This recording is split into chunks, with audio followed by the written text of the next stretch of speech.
saya, dan beliau juga alhamdulillah sudah mengakui perbuatannya dan meminta maaf kepada saya dan keluarga, khususnya kepada orang tua saya dan bapak saya. Insya Allah keluarga saya, bapak saya dan ibu saya sangat begitu memaafkan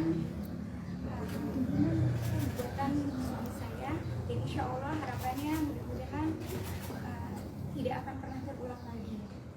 Syeda Ralun, pendandu Lesti Kejora didampingi sang ayah Endang Mulyana dan kuasa hukumnya Sandi Arifin buka suara mengenai keputusannya berdamai dengan Rizky Bilar.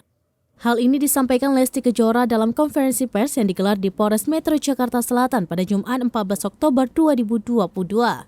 Di hari Rizky Bilar ditahan pada Kamis 13 Oktober 2022, Lesti Kejora mendatangi Polres Metro Jakarta Selatan untuk menyampaikan permintaannya agar laporan KDRT dicabut.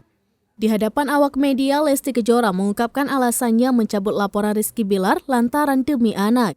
Ia mengaku sudah memaafkan Rizky Bilar atas perbuatannya, begitu juga dengan pihak keluarga. Tidak hanya itu, menurut Lesti Kejora, bagaimanapun Rizky Bilar, sang suami tetaplah orang tua dan bapak yang terbaik bagi anaknya. Dalam kesempatan yang sama, Lesti Kejora juga mengungkapkan Rizky Bilar akan segera pulang jika proses perdamaian telah selesai. Saat ini Lesti Kejora dan Rizky Bilar masih menunggu proses perdamaian selesai. Ayah Lesti Kejora, Endang Mulyana, mengaku telah memaafkan perbuatan menantunya pada sang putri.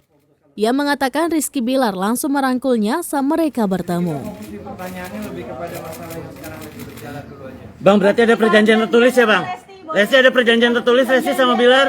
Jadi sudah ada perjanjian yang kami tuangkan dalam kesepakatan perdamaian dan dalam pencabutan yang sudah kami bikin sama Mas Kris dan tim kami kemarin, dan sudah kita sampaikan, sudah kita masukkan ke Polres Jakarta Selatan, tinggal menunggu prosesnya.